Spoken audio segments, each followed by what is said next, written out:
Hello everyone, welcome to Disha classes. जैसे कि आपको पता है, दिशा क्लासेस पर आपको नेट कॉमर्स और एचटेट पीजीटी कॉमर्स से रिलेटेड सभी सब्जेक्ट्स की video chapter wise and topic wise मिलती हैं।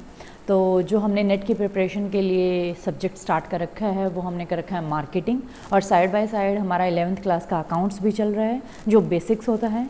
तो जो हम मार्केटिंग कर रहे हैं वो हम फिलिप कोटलर की बुक 15th एडिशन से कवर कर रहे हैं। यूट्यूब पे आप कहीं भी सर्च कर लेना, आपको फिलिप कोटलर से मार्केटिंग करवाने वाला कोई भी चैनल या कोई भी टीचर नहीं मिलेगा।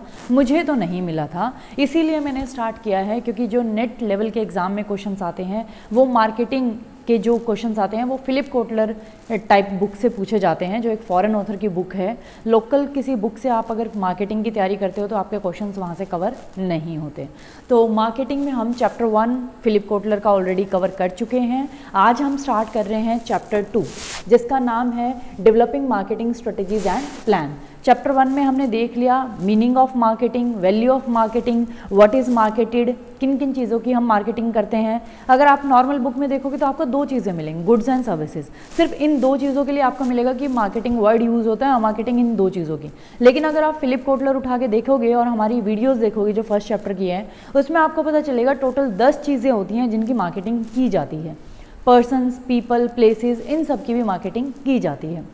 और उसके बाद हमने पढ़ा 4 P's क्या होते हैं मार्केटिंग के, या फिर आप कह सकते हैं कंसेप्ट्स मार्केटिंग के, फिलॉसफीज़, मार्केटिंग की फिलॉसफीज़ कैसे कैसे टाइम टू टाइम चेंज होती रही, कैसे कैसे डेवलप हुई है, और आज के टाइम पे जो एक पैटर्न चल रहा है मार्केटिंग का, हॉलिस्टिक मार्केटिंग जिसे हम बोलते हैं, वो भी हमने फर्स्ट चैप्टर में कवर किया है। सेकंड, अब हम बात कर लेते हैं मार्केटिंग की स्ट्रेटजीज और प्लान्स कैसे बनाने हैं, क्योंकि अब मार्केटिंग हमने पढ़ लिया, तो अब हम मार्केटिंग के लिए स्ट्रेटजीज और प्लान्स बनाएंगे कि मार्केटिंग करने के लिए हमें क्या क्या स्ट्रेटजीज और प्लान्स बनाने होते हैं। तो सबसे पहले अगर हम बात करें मार्केटिंग एंड कस्टमर वैल्यू, अभी हमने पिछले चैप्टर में बात करी थी, जो मार्केटिंग है उसका सेंटर ही क्या है, कस्टमर वैल्यू, कि भी हम कस्टमर को वैल्यू प्रोवाइड करवाएं, वही मार्केट का मेन एम है। तो यहाँ भी हम वही बात कर रहे हैं, marketing and customer value. The task of any business, किसी भी बिजनेस का टास्क क्या है, to deliver the customer value at a profit, कि हम कस्टमर को वैल्यू डिलीवर करें और हम प्रॉफिट भी कमाएं कंपनी के लिए। तो यही एक मार्केटिंग का हम कह सकते हैं मेन टास्क है किसी भी बिजनेस का, किसी भी कंपनी का, कि भी कस्टमर को वैल्यू भी डिलीवर हो जाए और हमें प्रॉफिट भी मिल जाए। To deliver the customer value at a profit, profit पे कस्टमर को वैल्यू डिलीवर करना। हम उसे ऐसा प्रोडक्ट ना दे जो उसे पसंद ना हो, उसकी नीड्स और वांट्स के अकॉर्डिंग ना हो, कस्टमर को भी वैल्यू चली जाए और हमें भी क्या हो जाए, प्रॉफिट। यही मेन टास्क होता है किसी भी बिजनेस का या किसी भी कंपनी का। अब ये जो कस्टमर को वैल्यू हमें देनी है, ये वैल्यू क्या अपने आप ही चली जाएगी, आपने कुछ भी बना दिया और वो बिक गया? नहीं, ऐसा नहीं है। कस्टमर को वैल्यू प्रोवाइड करवाने के लिए एक वैल्यू डिलीवरी प्रोसेस है, कि भाई ये जो वैल्यू हमें डिलीवर करनी है कस्टमर को, इसके लिए हमें एक पूरे प्रोसेस के थ्रू जाना पड़ता है, स्टेप बाय स्टेप। तो पहले क्या होता था, अगर हम ट्रेडिशनल व्यू की बात करें तो ट्रेडिशनल जो व्यू था मार्केटिंग का वो आज के टाइम पे आउट ऑफ डेट है। और उसमें क्या होता था, फॉर्म एम्फसाइज करती थी कि बनाते रहो और उसके बाद बेचो, और जो भी आप बनाओगे वो बिक जाएगा। और जब आप सेलिंग करते थे, सेलिंग का जो प्रोसेस होता था उसी में मार्केटिंग कहीं ना कहीं हो जाती थी आपकी। तो marketing occurs at the time of selling process, selling के टाइम पे ही मार्केटिंग थोड़ी बहुत हो जाती थी। और फर्म्स का मेन मुद्दा क्या रहता था कि भी बनाओ, first make then sell it, उसके बाद उसे बेच दो। लेकिन ये जो मार्केटिंग का कंसेप्ट है, जो हमारा ट्रेडिशनल व्यू है, ये आउट ऑफ डेट हो गया है, आज के टाइम पे नहीं चलता। ये किन इकोनॉमीज में चलता है, जो डेवलपिंग कंट्रीज़ हैं और वहाँ shortage of goods and services हैं, लोगों के पास इतने गुड्स अवेलेबल नहीं हैं, और उन्हें मतलब जो कस्टमर है उसको क्वालिटी से कोई फ़र्क नहीं पड़ता, क्योंकि shortage of goods and services हैं, वहाँ इतनी सप्लाई है ही नहीं। तो वहाँ जो कस्टमर है डेवलपिंग कंट्रीज़ में, वहाँ ये ट्रेडिशनल व्यू आपका चल सकता है कि companies can make it first then sell it, कुछ भी बना दो और उसके बाद उसे बेच दो। और जब आपका सेलिंग चल रहा होगा, during the selling process marketing happens at the same time. लेकिन इंस्टेड ऑफ एम्फसाइजिंग, लेकिन आज के टाइम में हर एक कंपनी, मतलब ऐसा नहीं है कि भी वो इस ट्रेडिशनल व्यू को फॉलो करके सक्सेस हो सकती है मार्केट में।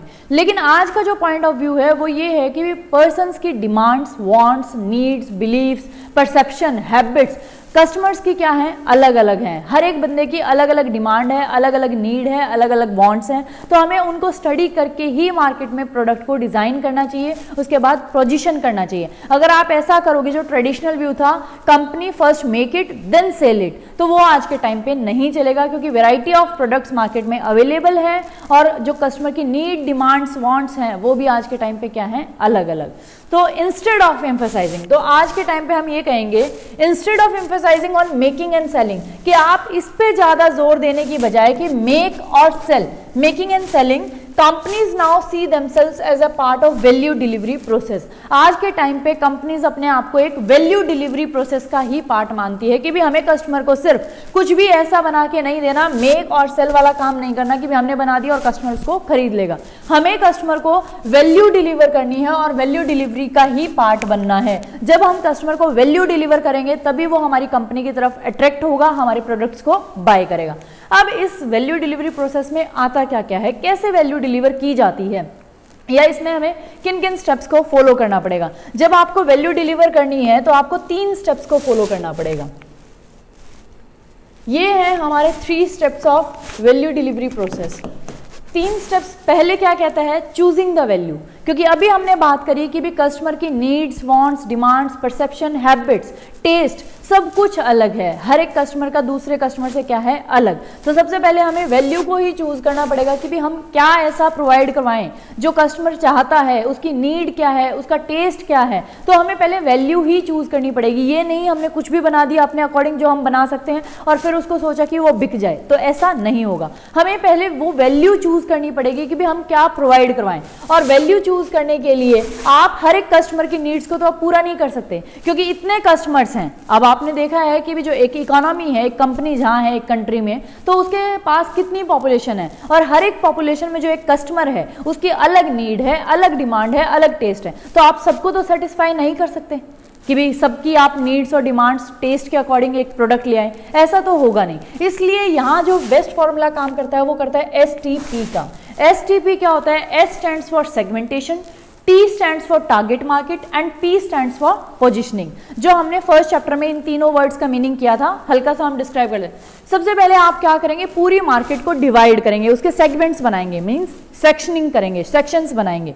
तो हम पहले एक सेगमेंट को उठाएंगे, उस सेगमेंट्स में से भी ये नहीं है हम पूरी की पूरी सेगमेंट को ही कवर कर सकते हैं, उसके लिए प्रोडक्ट बना सकते हैं। उस सेगमेंट में से भी हमें क्या करना पड़ेगा, एक मार्केट को टारगेट करना पड़ेगा, एक टारगेट मार्केट ढूंढनी पड़ेगी कि भी हम पर्टिकुलर इसी मार्केट को टारगेट करेंगे और इसी के लिए क्या करेंगे, वैल्यू को बनाएंगे। उसके अकॉर्डिंग हम वैल्यू को क्या करेंगे, चूज, और फिर वैल्यू बनाने के बाद उसी टारगेट मार्केट में हम अपने प्रोडक्ट को या वैल्यू को क्या कर लेंगे, डिलीवर, या हम कह सकते हैं पोजिशनिंग। उसी मार्केट में, उसी में हम गुड्स जो भी हमने बनाई है, गुड्स एंड सर्विसेज, उसको क्या करेंगे, पोजिशन। तो ये था STP। एग्जाम्पल ले लेते हैं।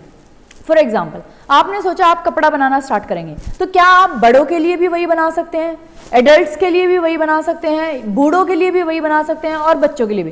क्या ये चल सकता है? नहीं। तो पहले आपको एक सेगमेंट उठाना पड़ेगा। फॉर एग्जाम्पल, हमने सेगमेंट उठा लिया कि भी हम बच्चों के कपड़े बनाएंगे।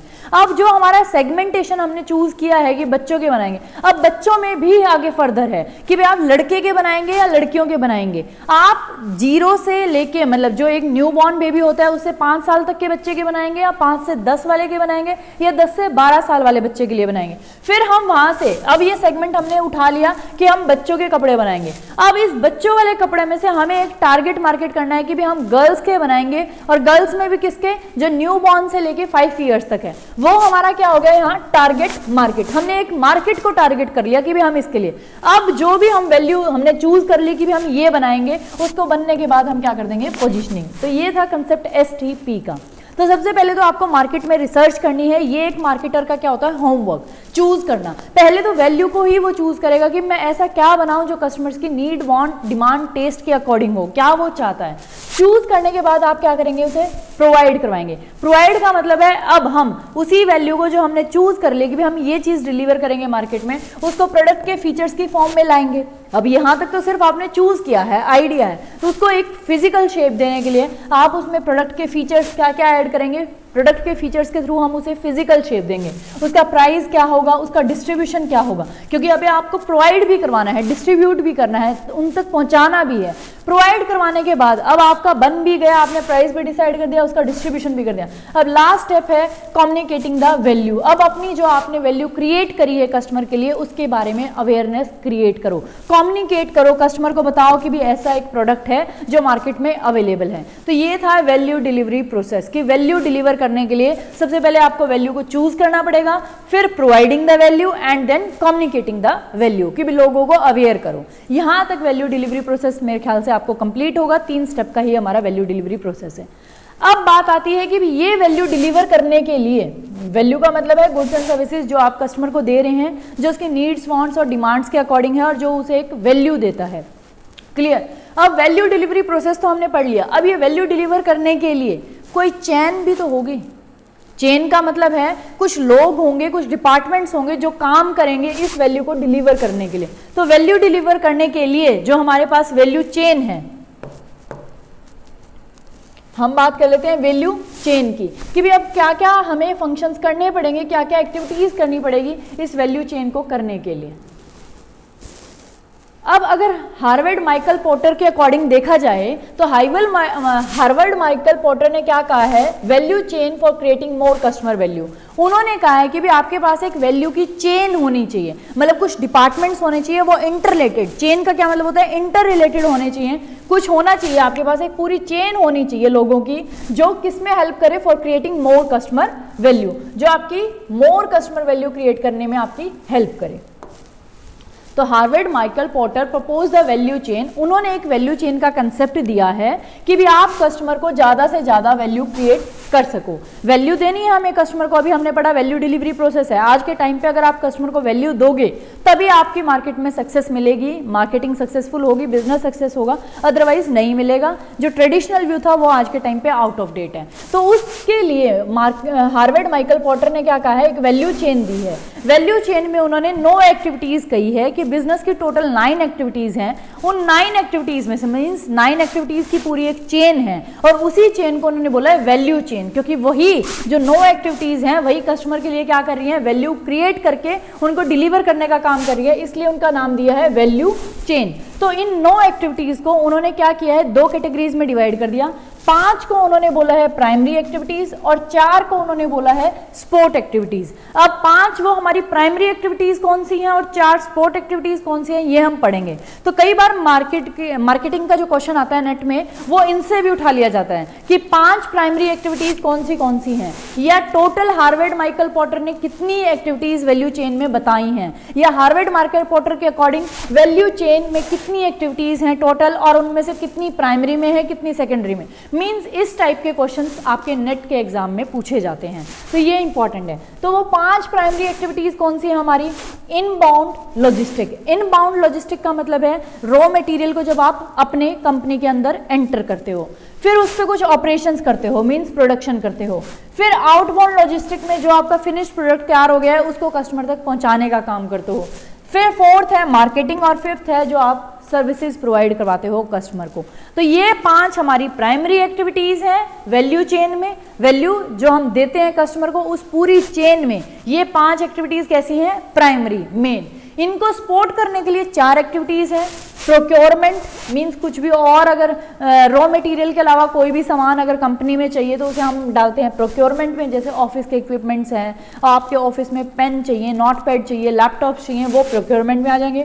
टेक्नोलॉजी डेवलपमेंट, फिर है HRM, आपका ह्यूमन रिसोर्स मैनेजमेंट अच्छा होना चाहिए, आपका फर्म का इंफ्रास्ट्रक्चर अच्छा होना चाहिए, आपकी टेक्नोलॉजी की डेवलपमेंट होती रहनी चाहिए। देखिए हमारी 9 हार्वर्ड माइकल पोर्टर के अकॉर्डिंग वैल्यू चेन की एक्टिविटीज़ कि भी हमने 9 एक्टिविटीज़ को पढ़ लिया, 5 जिसमें प्राइमरी थी, 4 हमारी स्पोर्ट थी। स्पोर्ट में थी प्रोक्योरमेंट, टेक्नोलॉजिकल डेवलपमेंट का मतलब है कि भी आपकी टेक्नोलॉजी कंसिस्टेंटली डेवलप करती रहनी चाहिए, ये नहीं आप आउट ऑफ डेटेड टेक्नोलॉजी को लेके बैठे हैं। टेक्नोलॉजी डेवलप, आपका इंफ्रास्ट्रक्चर अच्छा होना चाहिए, आपका जो ह्यूमन रिसोर्स मैनेजमेंट है वो अच्छा होना चाहिए। ये थी वैल्यू चेन की माइकल हार्वर्ड पोर्टर के अकॉर्डिंग 9 एक्टिविटीज़। अब ये कह रहा है जब ये एक्टिविटीज़ अगर मान लो आपकी 9 की 9 एक्टिविटीज़ इंडिपेंडेंटली बहुत अच्छा वर्क कर रही हैं तो इसका मतलब ये नहीं है आपको सक्सेस मिलेगी, आपका बिजनेस सक्सेस करेगा। जब ये 9 की 9 activities how well they coordinately, मतलब कंबाइन होके जब ये काम करेंगी तो कितना अच्छे से ये कंबाइन होके काम कर रही हैं, उस पे आपकी सक्सेस क्या करेगी, डिपेंड।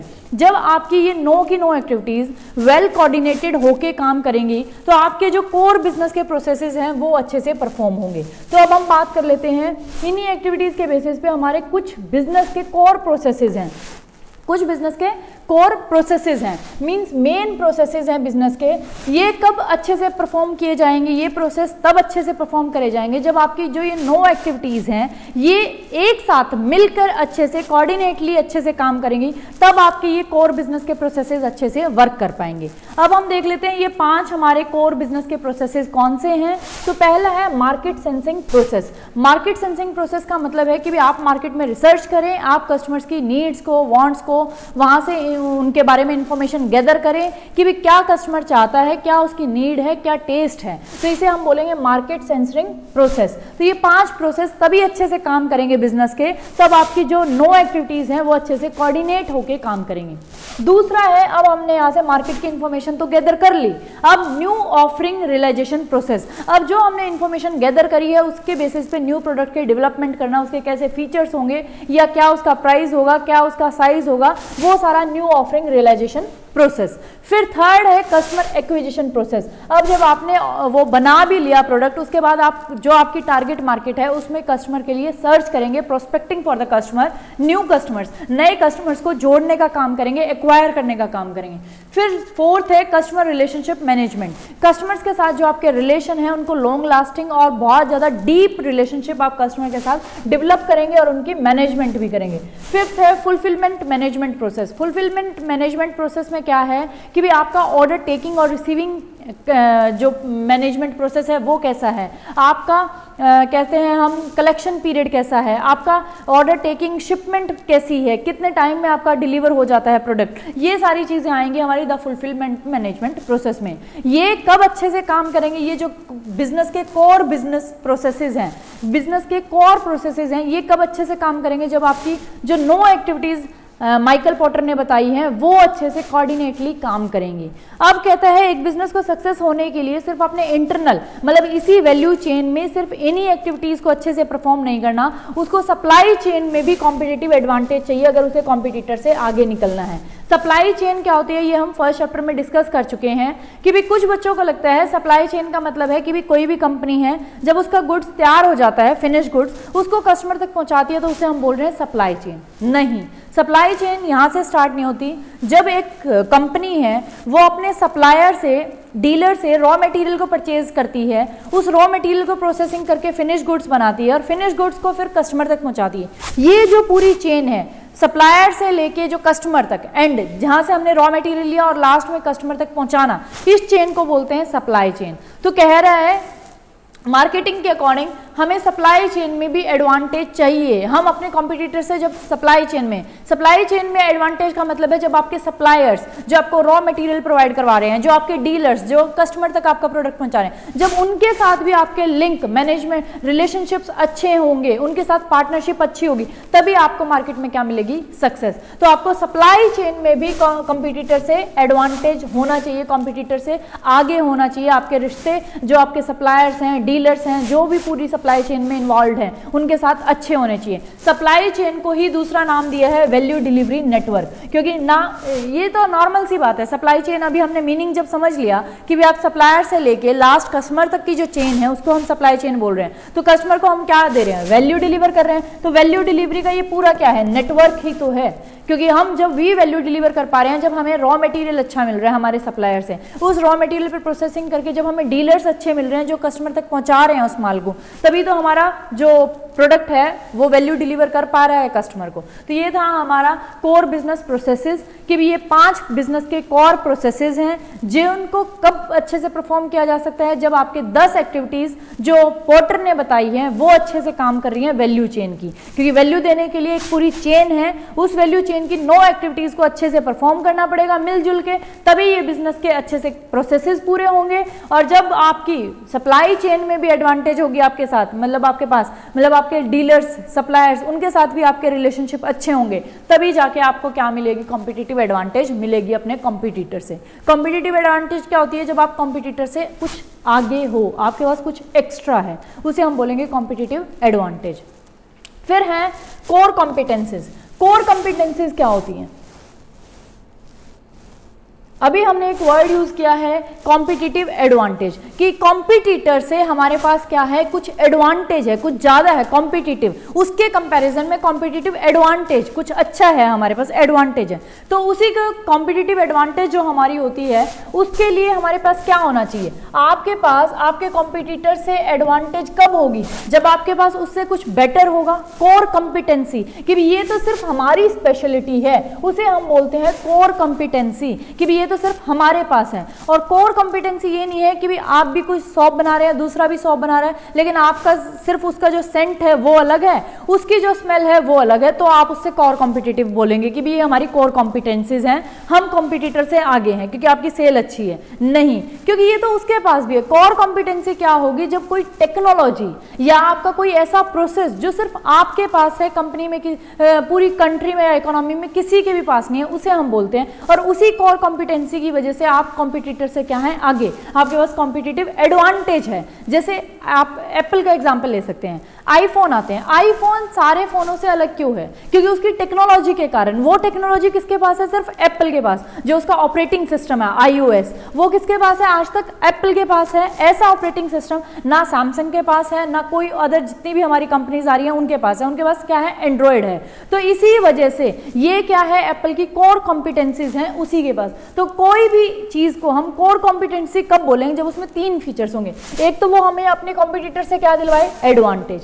दूसरा, वो वाइड वैरायटी ऑफ मार्केट्स में एप्लीकेबल हो। ऐसी कोई चीज नहीं होनी चाहिए वो सिर्फ एक ही मार्केट में काम करी है, दूसरे में करी नहीं। दूसरे वाले, फिर मान लो इस कंट्री में आपकी ये कॉम्पिटेंसी काम कर रही है, दूसरी कंट्री में नहीं कर रही, तो जो दूसरी कंट्री वाले हैं वो आपकी कंट्री में आके, क्योंकि उनके पास तो है, वो वहां अप्लाई नहीं हो रही, तो आपके पास कोर कॉम्पिटेंसी कहां हुई, आप तो सिर्फ इस मार्केट में हुए। वो कल यहां आके यहां कुछ आप जैसा बना देंगे तो आपकी कॉम्पिटेंसी तो चली जाएगी। तो कोर कॉम्पिटेंसी तभी बोला जाएगा जब उसकी एप्लीकेशन, मतलब आप उसको बहुत सारी वाइड वेराइटी ऑफ मार्केट्स में अप्लाई कर सकें। जैसे अब एप्पल है, चाइना के लिए अलग बनाता है, यूएसए के लिए अलग बनाता है, कैलिफोर्निया के लिए अलग बनाता है, इंडिया के लिए फोन अलग बनाता है। जैसे हम कह सकते हैं कि भी आपको जो वहां मिलेगा, अभी मैंने उस कंट्री का मुझे ध्यान नहीं आ रहा, उसमें आपको जो नेटवर्क के लिए स्लॉट्स मिलते हैं वो 2 स्लॉट्स मिलते हैं, क्योंकि वहां 5G भी चल रहा है। तो ये वाइड वैरायटी ऑफ मार्केट में जो इनकी टेक्नोलॉजी है वो तो हर एक मार्केट में चल रही है ना, बेशक इन्हें थोड़ा थोड़ा डिफरेंस करना पड़ रहा हो, लेकिन हर एक मार्केट में